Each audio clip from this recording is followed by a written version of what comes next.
Hoje nós vamos estudar esse texto de 2 Crônicas 31. Então eu vou fazer a leitura, vamos fazer de forma alternada. Vou pedir para vocês ficarem em pé, já que vocês vão sentar bastante daqui a pouco. Depois as crianças vão desenhar e aí eu vou expor aos adultos esse texto. Então primeiro eu vou fazer a leitura de forma alternada. Eu inicio, vocês leem o próximo e a gente faz assim até o final. Diz assim a palavra do Senhor. Ezequias designou os sacerdotes e os levitas por turnos, cada um de acordo com os seus deveres, para apresentarem holocaustos e sacrifícios de comunhão, ministrarem, darem graças e cantarem louvores junto às portas da habitação do Senhor. O rei contribuía com seus bens pessoais para os holocaustos da manhã e da tarde, e para os holocaustos dos sábados, das luas novas e das festas fixas, conforme está escrito na lei do Senhor. Ele ordenou ao povo de Jerusalém que desse aos sacerdotes e aos levitas a porção que lhes era devida, a fim de que pudessem dedicar-se à lei do Senhor.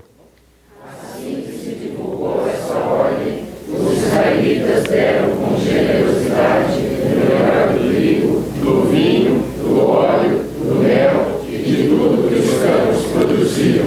Trouxeram o dízimo de tudo. Era uma grande quantidade. Os habitantes de Israel e de Judá, que viviam nas cidades de Judá, também trouxeram o dízimo de todos os seus rebanhos e das coisas sagradas dedicadas ao Senhor, o seu Deus, ajuntando-os em muitas pilhas. Começaram a fazer isso no terceiro mês e terminaram no sétimo. Quando Ezequias e os seus oficiais chegaram e viram as pilhas de ofertas, louvaram o Senhor e abençoaram Israel, seu povo. Ezequias perguntou aos sacerdotes e aos levitas sobre essas ofertas. O sumo sacerdote Azarias, da família de Zadok, respondeu: Desde que o povo começou a trazer suas contribuições ao templo do Senhor, temos tido o suficiente para comer e ainda tem sobrado muito, pois o Senhor tem abençoado o seu povo, e esta é a grande quantidade que sobra. Ezequias ordenou que preparassem despensas no templo do Senhor, e assim foi feito. Então recolheram fielmente as contribuições, os dízimos e os presentes dedicados. O levita Conanias foi encarregado desses deveres, e seu irmão Simei era o seu auxiliar.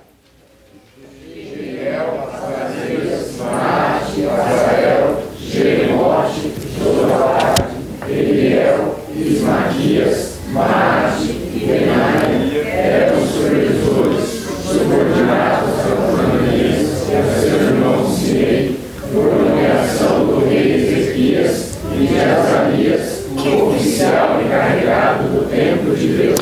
Coré, filho do levita Imna, guarda da porta leste, foi encarregado das ofertas voluntárias feitas a Deus, distribuindo as contribuições dedicadas ao Senhor e as ofertas santíssimas. Sob o comando deles estavam Eren, Minamim, Jesua, Semanias, Amarias e Secanias, e nas cidades dos sacerdotes, com toda a fidelidade, distribuíam ofertas aos seus colegas sacerdotes, de acordo com os seus turnos, tanto aos idosos quanto aos jovens. Eles as distribuíam aos homens e aos meninos de 3 anos para cima, cujos nomes estavam nos registros genealógicos, e também a todos os que entravam no templo do Senhor para realizar suas várias tarefas diárias, de acordo com suas responsabilidades e seus turnos.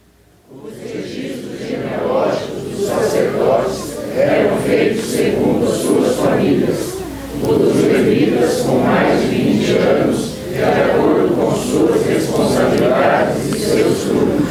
O registro incluía todos os filhos pequenos, as mulheres e os filhos, e as filhas de todo o grupo, pois os sacerdotes e os levitas haviam sido fiéis em se consagrarem.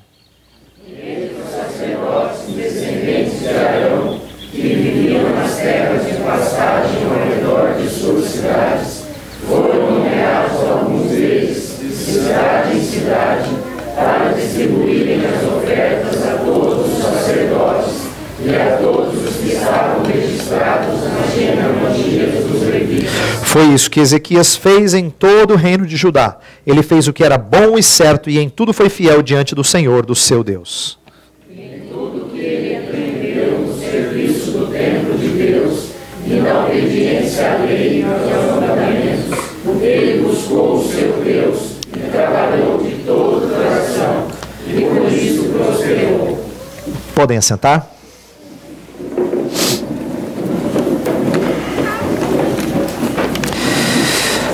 Antes de começar a exposição, vou pedir para as crianças agora prestarem atenção. Todas as crianças, para a gente fazer o nosso desenho típico, tá? Vamos ver o que vai sair, hein? Eu quero que vocês me digam, desenhem uma coisa que vocês fazem todos os dias e que vocês gostam. Tem que ser uma coisa que faz todo dia e que você gosta de fazer. Tá? Tem que pensar numa coisa que você faz bastante, todo dia tem que fazer. E que você gosta de fazer. Pode ser? Será que vai conseguir achar? Vamos lá. Podem desenhar. Por que eu peço às crianças para desenhar isso? Atenção, os adultos agora. Pais e os avós e os não pais, não avós. Nós, ser humano, e as crianças também, eles são miniatura de vocês, mas eles pensam de forma parecida.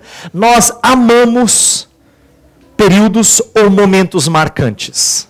E nós temos muita dificuldade com o todo dia. Tanto é que a gente usa uma palavra que sempre é negativa, nunca é positiva. Rotina. Normalmente nós falamos de rotina como sendo algo muito ruim. Eu tenho que sair da rotina. Eu tenho que sair da mesmice. Eu não posso... Infelizmente, a palavra rotina, ela não carrega um sentido positivo. Ela quase que sempre tem um sentido muito pejorativo. E olha aqui, isso é refletido em várias coisas. Quer ver? Quando alguém escreve uma história sobre qualquer coisa, pode ser história do mundo, do Brasil, da cidade, qualquer outra coisa, de uma igreja, normalmente se destaca os eventos marcantes. Ninguém fala do dia a dia.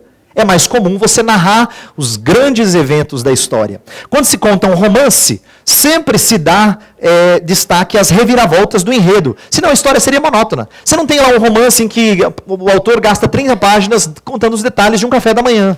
Então ele mordeu o pão, então tomou um gole da xícara. Tem que andar um pouco mais rápido, senão a história fica chata. Porque a gente está acostumado às reviravoltas do enredo que chamam a atenção. Mesma coisa no nosso trabalho. A gente sempre olha para trás ou para frente baseado em grandes momentos. O projeto norteia o trabalho de muita gente. Se tem um determinado projeto que você tem que fazer na firma. Ou se não, a prova, para quem está na escola. A prova, você fica pensando no semestre, olhando lá na frente. O aluno já fica pensando, professor, não dá para diminuir a matéria? Ou no caso do esporte, todo mundo treinando, visando a competição. Por que eu estou dizendo isso? Porque, às vezes, a nossa ênfase é tão grande no que já aconteceu, dos grandes eventos, ou do que vai acontecer, que a gente perde o prazer das atividades diárias. Por isso que eu intitulei essa mensagem, O Prazer do Todo Dia.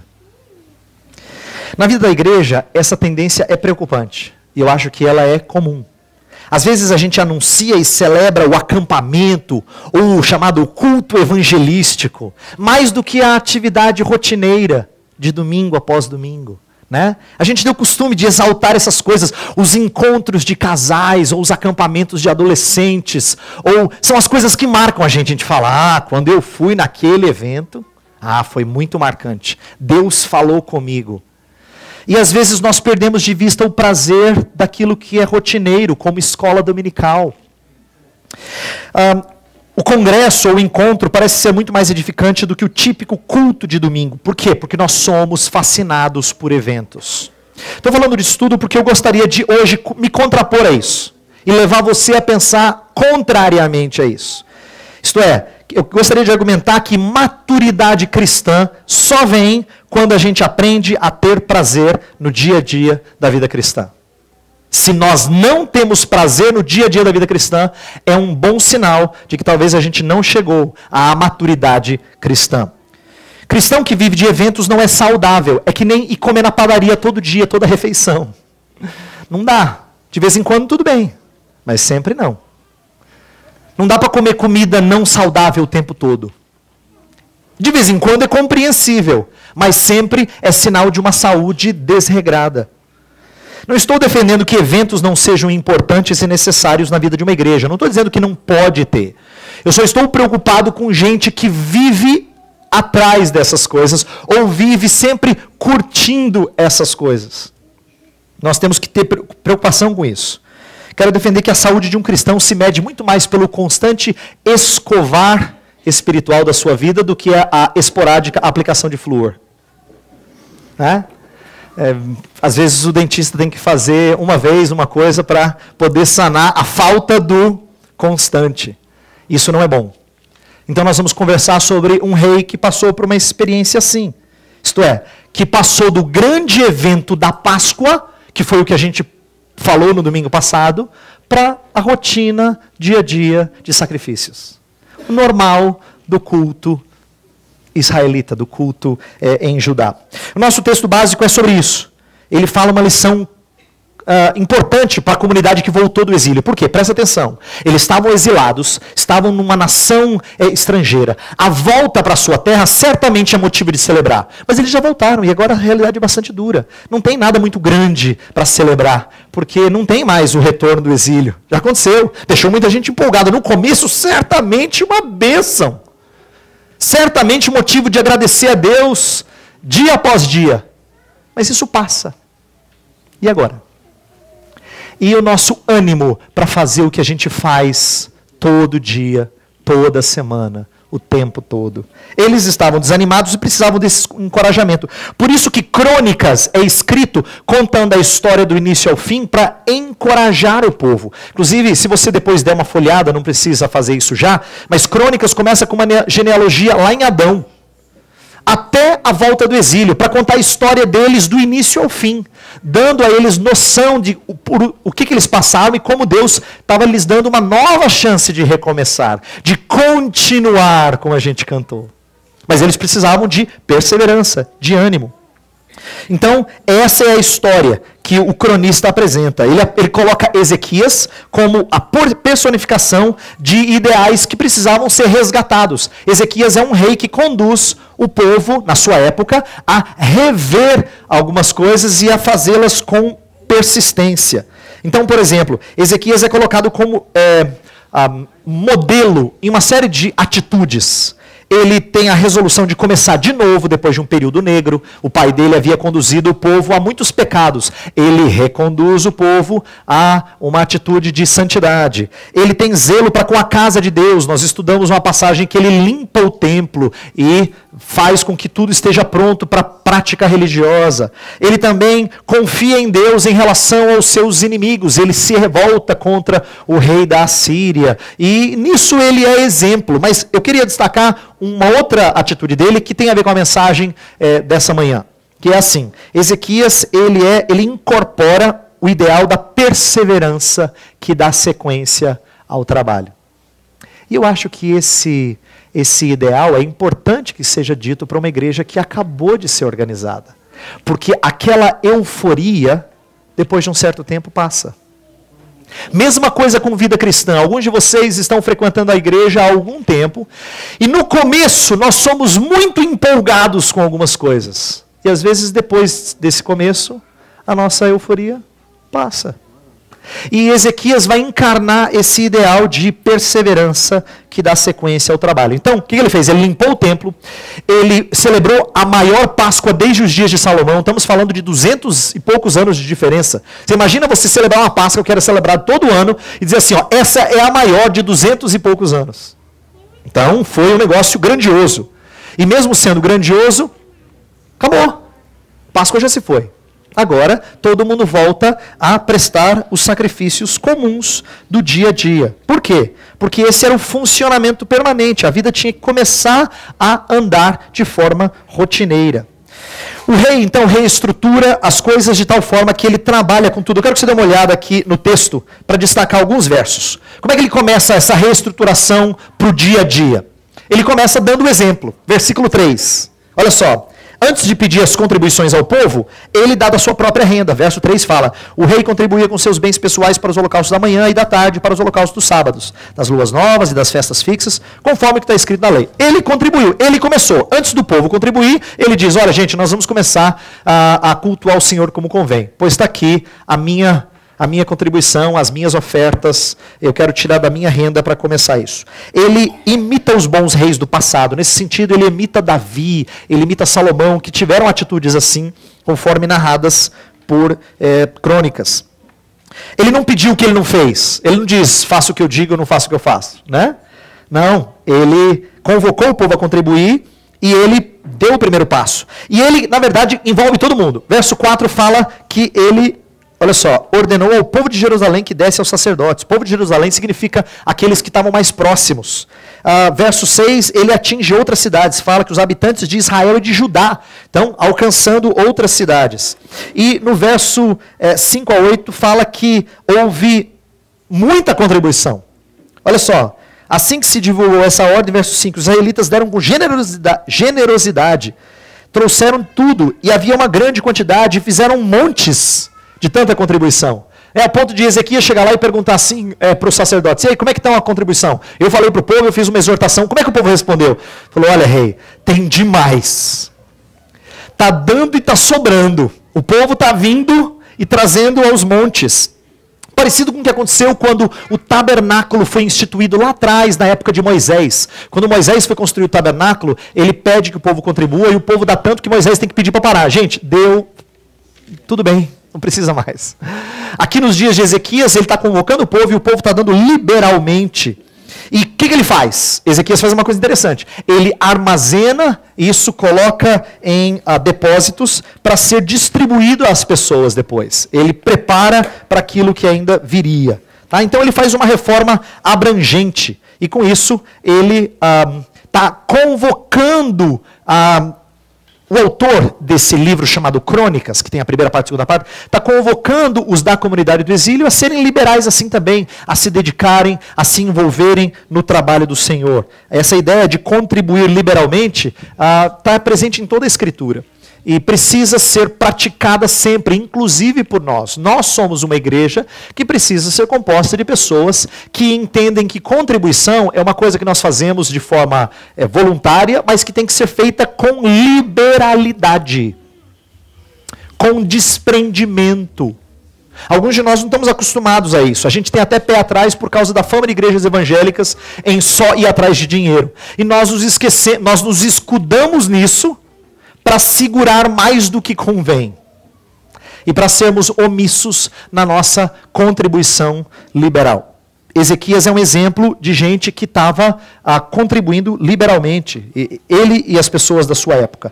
E com isso Deus fez prosperar. E olha interessante. Deus fez prosperar. Está lá no verso 21. Em tudo Ezequias prosperou. A última palavra do verso 21. E por isso prosperou. E aqui eu preciso explicar uma coisa importante. No Antigo Testamento, Deus deixou bem claro para o povo de Israel que se eles fossem fiéis ao Senhor, Deus os faria prosperar. Inclusive materialmente. Fazia parte da retribuição. Deus os retribuiria conforme a sua postura. Se eles fossem obedientes aos mandamentos, Deus os sustentaria. Se eles fossem desobedientes, eles teriam castigo. Isso aqui ensina um princípio muito importante. Um princípio de retribuição que no Novo Testamento não tem cifra, mas que tem a mesma relação. Que é de nós recebermos algumas coisas. Não engloba riquezas, mas contempla as promessas de Deus. Por exemplo, Deus promete a nós alegria, paz, esperança quando nós o buscamos. Quando nós obedecemos a sua palavra. A ideia de retribuição de Deus nos abençoar é frequente. E nós precisamos entender isso. Deus abençoa o seu povo quando o seu povo cultua. Ele abençoou a celebração da Páscoa, na história de Ezequias, e ele abençoa o funcionamento ordeiro do culto. Então, eu quero voltar para aquilo que eu disse no começo e agora entrar numa segunda e última parte da minha mensagem. Dizer o seguinte, nós temos o costume de dizer que o evento foi marcante. O congresso foi uma bênção, pastor. Mas eu gostaria que nós resgatássemos a ideia de que Deus também abençoa a rotina. E eu quero falar disso agora para a gente ponderar um pouco mais delongadamente nisso. Deus abençoou aquilo que Ezequias estabeleceu como rotineiro. Então vamos falar do verso 21, que tem algumas verdades preciosas aqui. Fala assim: em tudo que ele empreendeu no serviço do templo de Deus e na obediência à lei e aos mandamentos, ele buscou o seu Deus e trabalhou de todo o coração e por isso prosperou. Eu quero explicar como é que ele prosperou. Por que ele prosperou? Porque ele fez aquilo que é correto, ele buscou a Deus, através de um método que o próprio Deus encoraja, que é trabalho, serviço a Deus e com a disposição correta de todo o coração. Eu quero falar rapidamente dessas três coisas. Quero começar falando da ideia de buscar. A ideia de buscar a Deus é uma expressão de devoção, de compromisso intenso na relação pactual com Deus. O Novo Testamento fala que Deus abençoa aqueles que o buscam. Buscai, pois, em primeiro lugar o seu reino e a sua justiça, e as demais coisas serão acrescentadas. Deus fala que Ele abençoa e retribui aquele que o busca, que Ele cuida daqueles que o buscam. Mas só que buscar não é algo que a gente experimenta uma vez só. Às vezes a gente tem a impressão de que buscar é uma coisa assim intensa. Você busca, achou, maravilha. Não, buscar, no caso de buscar a Deus, é algo rotineiro, constante, que precisa ser feito como contínuo compromisso com Deus. Então, vou dar um exemplo. Nós temos sempre uma luta, e se eu conheço vocês, eu acho que eu conheço um pouco vocês, porque eu sou parecido, nós temos uma luta para mantermos certas práticas em dia. Às vezes nós estamos muito bem, fazemos nossa devocional em casa, e é uma maravilha, é uma bênção, e tem épocas que a gente não vai tão bem assim. Tem épocas que parece que as coisas não andam tão bem assim. Mas eu quero que você entenda que buscar ao Senhor não é fazer aquela devocional uma vez que é marcante, que te leva inclusive às lágrimas e você diz, olha, hoje foi especial. Hoje eu acho que eu busquei a Deus e achei. Não. Nós temos que entender que a prática constante de certas coisas é atitude de buscar a Deus, ainda que elas não sejam tão marcantes emocionalmente falando. O fazer regularmente é saudável e é atitude. E temos que fazer na expectativa da bênção divina. É o caso de vir à igreja. Você não vem à igreja, não deveria vir à igreja, só quando você acorda domingo com toda aquela disposição. Às vezes você não acorda com tanta disposição. E às vezes pode ser, por razões diversas, tanto do pregador como do seu coração, que você não sinta que aquele domingo foi tão impactante para você. Não importa. Você continua vindo porque buscar não é coisa de vez em quando, é coisa de vez em sempre. Buscar ao Senhor é atitude de vez em sempre. Constante. Mesmo quando a gente ainda não experimentou as coisas grandiosas. Não podemos viver de eventos. Agora, veja só. Ezequias buscou o Senhor. Como? Servindo. O método utilizado por ele foi o serviço. E aqui eu acho que tem uma lição importante para a gente aprender. Nós não estamos muito acostumados a pensar que o serviço é o método para buscar. Por quê? Porque normalmente a gente pensa assim, ó, eu vou buscar a Deus e aí eu vou servi-lo. Ó, eu quero estar bem firme com Deus no próximo ano, viu, pastor? Porque eu quero me voluntariar para ajudar. Então você acha que você vai primeiro chegar no ponto, depois você vai estar pronto. Não é assim. Até porque eu duvido que você vai estar muitas vezes no ponto. Deus ensina a gente a fazer o contrário. Venha servir-me. Eu vou trabalhar você para você chegar no ponto. Venha servir-me. E eu vou trabalhar em você. Essa é uma dinâmica curiosa na comunidade eclesiástica. Às vezes, nós sentimos assim tão carentes de um encorajamento, de alguém vir nos falar uma palavra que nos levante, e aí Deus coloca alguém que precisa muito da sua ajuda. Você fala, Deus, é eu que estou precisando, Senhor, acho que o Senhor não entendeu a minha oração. Aí aparece a pessoa e você diz algo encorajador e ela fala, muito obrigado. Aí depois você entende que Deus estava ajudando você. É que você não sabia que era assim que Ele te ajuda. Você não sabia que era sendo instrumento da bênção dEle na vida do outro que Deus estava trabalhando com você. Frequentemente, quando nós servimos uns aos outros em nome do Senhor, nós somos trabalhados pelo Senhor. Não é só quem é servido que é abençoado, quem serve também. Inclusive, esse é o método comum de Deus nos ajudar a buscá-lo. Agora, como é que a gente faz isso? Aí que está um ponto-chave. O texto fala que ele buscou o seu Deus de todo o coração.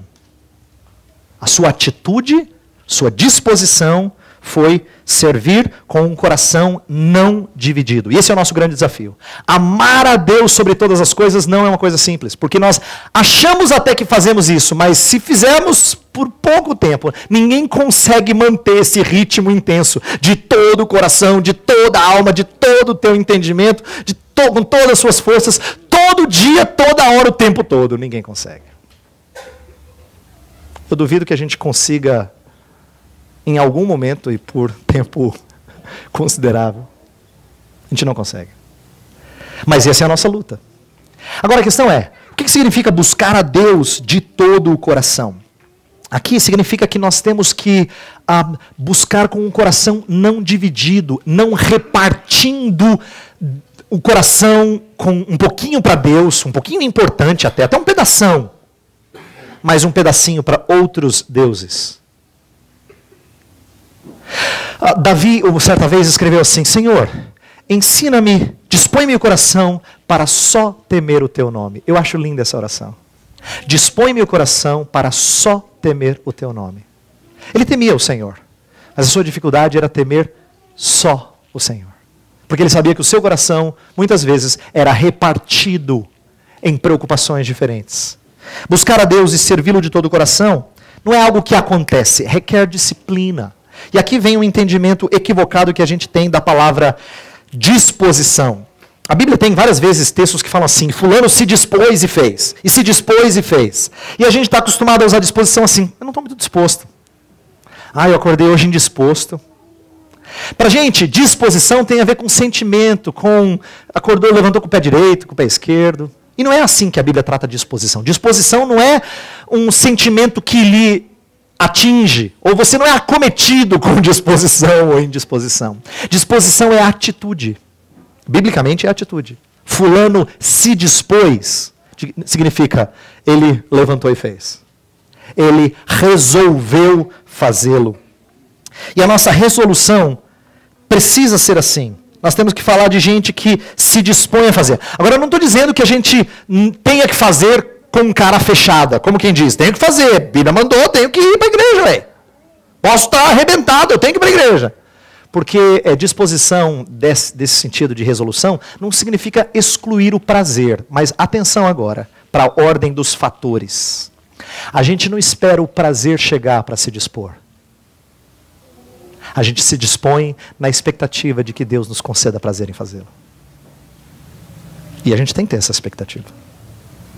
Buscar o Senhor de todo o coração, trabalhando, servindo, dizendo: Senhor, dá-me prazer em fazê-lo. Dá-me alegria em fazê-lo. Eu estou dizendo isso porque isso vale não só para a vida da igreja, isso vale para nosso dia a dia. Eu vou falar de coisas bastante sérias agora, mas eu sei que tem a ver com você, comigo. Quantas vezes nós fomos desafiados pela rotina ou a mesmice no nosso casamento? E a gente queria tanto que fosse impactado por grandes eventos, grandes momentos, grandes acontecimentos. Mas uma das coisas que mais a gente aprende no decorrer dos anos é que a gente tem que ter prazer no todo dia. Isso alimenta um casamento. Que casamento não vive de grandes acontecimentos? Eles são bons, é bom que tenha, faz parte. Mas a gente alimenta o casamento com o prazer do todo dia. Mesma coisa com o trabalho. Quantos de vocês já não chegaram a um ponto de dizer assim: eu não estou aguentando mais? Essa mesmice, essa coisa de tá me sufocando, eu preciso de novos desafios. Não há nada de errado em buscá-los. Mas tem uma coisa preciosa que a gente tem que aprender, que toda vez que a gente trabalho e a gente entende que trabalho não é necessariamente realização, mas instrumento do nosso sustento, a gente encontra prazer no todo dia. A gente encontra prazer no todo dia. Porque ele é instrumento do Senhor para o meu sustento, da minha família. Ele é a minha contribuição nas coisas que Deus fez para que esse mundo seja melhor. Aí a gente encontra prazer no todo dia. Eu gostaria que a gente gastasse o dia de hoje pensando nessas coisas. Porque, olha, se você é igual a mim, e eu acho que você é bem parecido comigo, nós temos muito prazer nos eventos. Mas a gente se esquece do prazer do todo dia. Facilmente a gente é levado a se esquecer que vida cristã não é parecida com 100 metros rasos. É mais parecida com maratona. E em maratona, você corre 42 quilômetros e 125 metros, dando a mesma passada. Por mais de 2 horas. Isso os atletas, né? É muito tempo. É constante. É extenuante. Mas tem algo muito nobre em aprender a perseverar. Porque a gente ganha uma coroa no final. A gente ganha o prazer de estar no caminho do Senhor. Então, é minha oração, e eu vou... nós vamos terminar pensando nisso. A minha oração vai ser para que eu e você aprendamos isso. Que a gente aprenda que vida cristã, não só na igreja, mas fora dela, isto é, no dia a dia de família, de trabalho, de coisas, de afazeres, nós nem sempre temos grandes acontecimentos. Mas que Deus nos sustenta quando a gente tem prazer nas coisas que Ele nos dá sempre. E a gente é grato em tudo. Dai graças. A gente é grato em todas as coisas. E a gente aprende a dispor-se a servir o Senhor e esperar pelo prazer de fazê-lo. Não esperar o prazer chegar para servi-lo. Vamos pensar nessas coisas. Vamos orar por isso. Vamos pedir a Deus que nos ajude a ter nossa cabeça mudada em relação a algumas dessas coisas. Porque certamente em alguma área da sua vida, como da minha, nós precisamos corrigir algumas dessas expectativas. Vamos orar. Senhor Deus, nós estamos acostumados a sermos alimentados pelos grandes eventos, isto é, os grandes acontecimentos. E nós pecamos, Senhor, quando nós vivemos atrás disso. Nós nos esquecemos das alegrias que o Senhor nos dá para o todo dia. Senhor, nós pedimos perdão, porque nem sempre nós nos encantamos com a rotina. Ela tem uma conotação tão negativa na nossa cultura. Nós nos esquecemos de que ela é boa, ela vem do Senhor, ela é para o nosso bem. Faz-nos encantados com a Tua palavra rotineiramente. Não só nos grandes acontecimentos, ou nos grandes domingos, ou nas grandes palestras ou sermões que ouvirmos, mas faz-nos encantados com ela sempre, Senhor, regularmente. Faz-nos encantados com o nosso casamento, regularmente. Faz-nos agradecidos pelo nosso trabalho, regularmente, Senhor. Não só quando grandes acontecimentos estão por serem realizados. Pai, pedimos que o Senhor nos ajude a termos prazer no dia a dia. Termos alegria no Senhor sempre.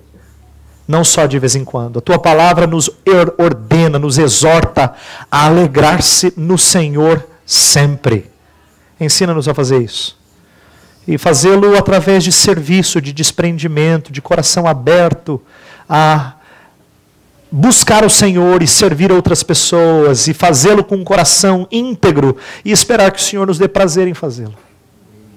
Ó Senhor, muda o nosso coração para que tenhamos uma atitude assim. Isso era o que o povo que voltava do exílio precisava aprender e é o que o Teu povo precisa aprender sempre. Inclusive a Igreja Presbiteriana da Aliança. Nós precisamos aprender isso. Ajuda-nos, Senhor, a cada um. Oramos em nome de Cristo. Amém.